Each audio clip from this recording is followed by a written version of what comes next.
Hey guys, Josh here from Sportitude Running, and today it's shoe review time, and we're going to be talking all things Magic Speed. This shoe here has just landed in our warehouse mid part of April 2021, and ASICS have brought this shoe into their range to complement that sort of lightweight daily trainer slash racing option for you, the running community out there. So in today's review, what we're going to be doing, we're going to be talking all things outsole, profile, the midsole, talk about the upper, give you some information about who could be considering this shoe, and who knows, it could be a shoe that you could be throwing into your shoe rotation. So without further ado, let's get stuck in. Okay guys, let's profile the foot type that could be considering the Magic Speed. So yes, it's a lightweight trainer, so we can take in consideration lightweight. Brands do take out components to sacrifice a little bit of support to get that lightweight fit and feel. So if you happen to be a overpronator and you're looking for some arch support, I would probably say push this shoe aside. It won't make its way into your rotation. But if you're a neutral runner or someone that can tolerate a little bit less support inside a lightweight shoe for your tempo runs or some sessions as well as race day, then hey, we could be considering this shoe through here. Okay guys, let's break down the engineering components of this shoe. So first things first, let's look at the outsole. AR plus the whole way through, bar this little section at the back of the heel through here. So you've got full ground contact, plenty of surface area, plenty of landing sort of crash pad on offer for a heel, a midfoot and a forefoot runner. So they have covered that lateral column of the outsole quite well, and they will cater for just about any foot strike type on the market. Okay guys, let's get talking all things midsole. So what ASICS have on offer underneath the foot is the Flight Foam Blast midsole. So it's a light responsive foam, and it is encapsulating a 3/4 carbon plate. So the carbon plate runs from around this part of the shoe and through to the forefoot. So the 3/4 carbon plate is really to aid in that guide sole technology. There's an element of a mild rocker inside this shoe. So for that runner that comes down, lands, be it heel or midfoot, as you transition through from midfoot to forefoot, you'll get that guide sole technology, that smooth and effortless toe off.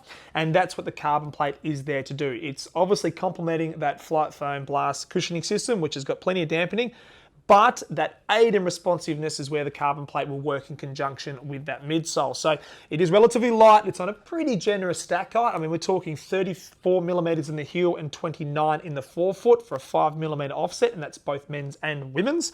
So it's plenty of shoe underneath the foot. So you're going to notice a bit of cushioning inside this shoe, but it isn't a supportive shoe as we touched on in the intro. So on the medial side, there's no additional dynamic support system or an arch support that's gone into this shoe. It is neutral, same density on the medial as there is on the lateral side. So there's no change in the geometry both on this midsole.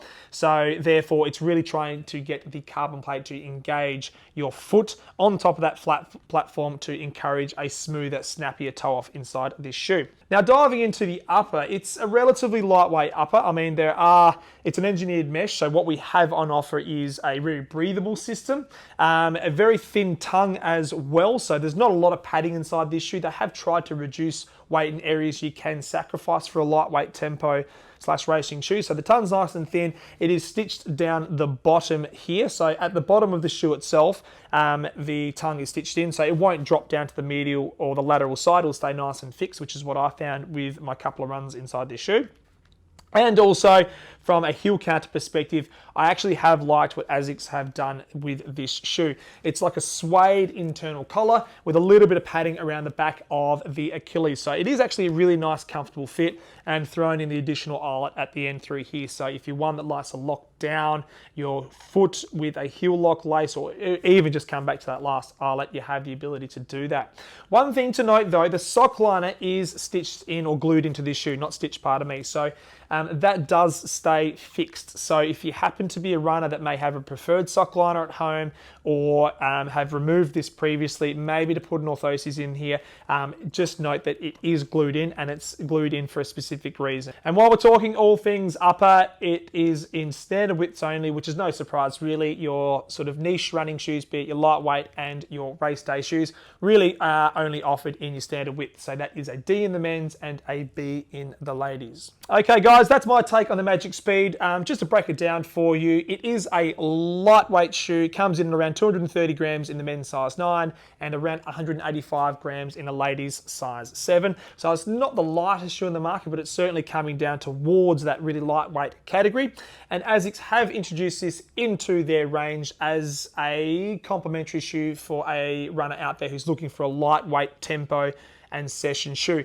It is going to be on some athletes out there who will be racing in this shoe, purely and simply because it is nice and light and it's marginally more flexible than the most recent racing flat that ASICS have just launched as well. So the Metaspeed Sky, which just came into the market very soon before the Magic Speed. So this shoe here, full-length carbon plate and a sort of a very rigid ride underneath the foot. So this is all things race day. And this, again, can be used as a race day shoe, but I would see this to be a really good shoe for someone who's relatively neutral, has a stable, strong mechanical movement pattern through their running form, and is looking for a nice, light, snappy shoe for those tempo and session runs. So thanks, guys. Appreciate you listening and tuning in. If you've got any questions on the Magic Speed, please drop it in the comments field below. If you've got any questions, queries, or theories on all things carbon plates or running shoes, also, we love to hear from you, so let us know in the comment section below. If you haven't subscribed to our channel, please hit the red button, stay notified, and we'll keep pumping out these shoe reviews for you all through 2021 and beyond. And before I leave, stay safe, be kind to each other, and we will see you out on the road. Take care.